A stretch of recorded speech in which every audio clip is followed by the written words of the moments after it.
Hello and welcome to United Report. This is your home for all the latest Manchester United news, match updates, transfer stories, and in-depth analysis. Stay connected and never miss a moment. Subscribe now to stay ahead with everything happening at Old Trafford.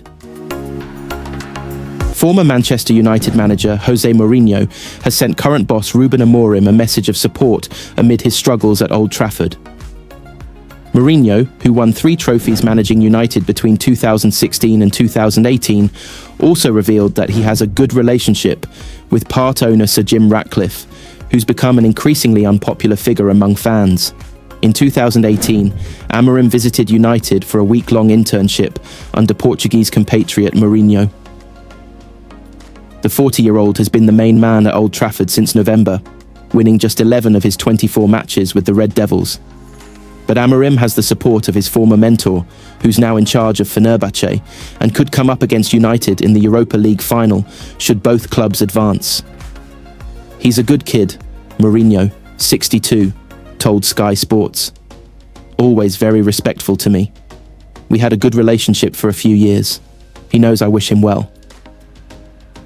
The ex-Chelsea and Tottenham boss went on to discuss his friendship with Ratcliffe, the British billionaire who's overseeing a cost-cutting exercise which has already involved 250 job losses, some of which affected long-serving members of staff.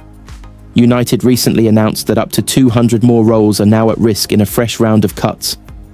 To be honest, I don't know much about what's happening, Mourinho said on the topic. I know Sir Jim Ratcliffe. I'm not saying we are big friends, but we have a good relationship. I know him well. He invited me to his house a couple of times. I see him as a good person and a great businessman.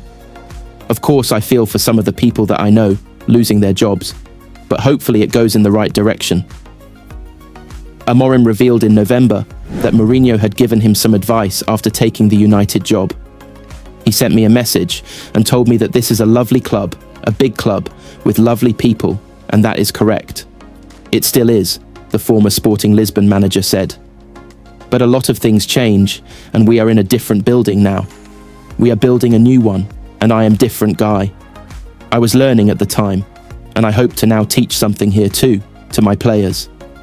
But the club is still big, and is still the best club in England, and we want to win again. That is all. Manchester United's FA Cup penalty shootout exit to Fulham could have more far-reaching consequences for the crisis-hit club than the door slamming shut on another trophy.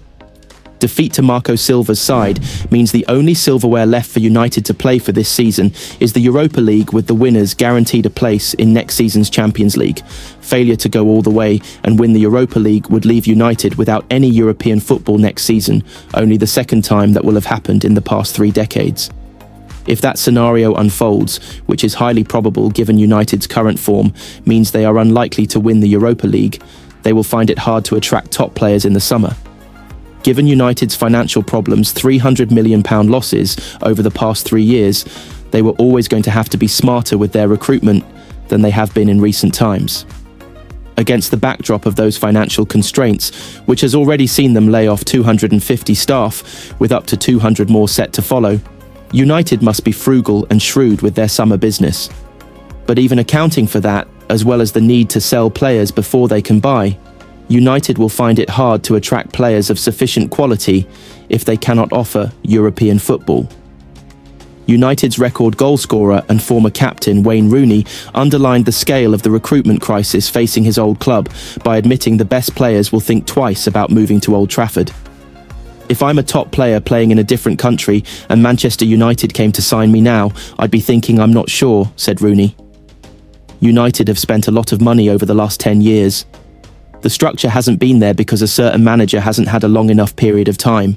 Every time they're starting to move forward a bit, it gets ripped up again because they've got a different style. If United cannot offer European football next season, they can forget signing the likes of Sporting Lisbon striker Victor Gyökeres, Napoli's Victor Osimhen, or Wolves forward Matheus Cunha. United's fall from grace has already seen them miss out on targets including Erling Haaland and Jude Bellingham, both of whom former boss Ole Gunnar Solskjaer tried and failed to sign. Haaland joined City, where he has become the most prolific goalscorer in Europe, while Bellingham has taken his career to a different level at Real Madrid, with both having won the Champions League, something they could not have achieved at United. In short, United's revival hinges on whether they can win the Europa League this season. If not, the recovery process is likely to prove more painful and drawn out than Amorim or their fans could have imagined. Manchester United's budget for the summer window is set to be minimal, with club chiefs preparing to miss out on European football next season. The Red Devils have endured an awful season, having been knocked out of the FA Cup and Carabao Cup, while languishing in 14th in the Premier League. Their only chance of securing qualification for Europe next year is to win the Europa League, which appears a tall order. United chiefs had already budgeted on the basis that the club will spend the next 4 years in the Europa League, not the Champions League. But it is claimed that club bosses have even factored in the threat of no European football at all next season as part of their costings. It means manager Ruben Amorim will be severely restricted in the money he can spend in the summer. With that in mind, Mirror Football looks at 5 players United may mount a move for when they become free agents. A key area that needs attention in the transfer market is centre-back, with Amorim's preferred system leaving United stretched on quality in this area. Lisandro Martinez's ACL injury also makes signing a central defender a priority for the summer. Jonathan Tah's contract will expire in the summer, and it appears unlikely he will be remaining with Bayer Leverkusen. While at 29 he is on the older side, Tah has played all but 1 game for Leverkusen this term and has regularly captained them. He has also become a regular starter for Germany. Tah would likely be a perfect signing for United to bolster their creaking defence. Making a move for Angel Gomes would represent something of a homecoming for the attacking midfielder. He graduated from United's academy, even becoming the youngest ever winner of the Jimmy Murphy Young Player of the Year award. Gomes joined Lille in 2020 and has starred for the French side, helping them to win the Trophée des Champions a year after his arrival. The 24-year-old has the perfect profile and would bring desperately needed help in attacking areas, having been League One's top assist provider in the 2023 to 2024 campaign. Tariq Lamptey is an experienced Premier League right-back, but is still only 24 years old. Lamptey has had a mixed season with Brighton this year, spending long spells out of the team. While he appears back in their plans, his contract will expire ahead of the summer transfer window. Lamptey would certainly be an upgrade on United's current options at right-back and has experience of playing in multiple systems from his 5 years at the Seagulls. While he has never played in the Premier League, Olivier Boscali would still boost United's defensive options. The 27-year-old has helped PSV Eindhoven to win the KNVB Cup in 2023 and the Eredivisie title the following year.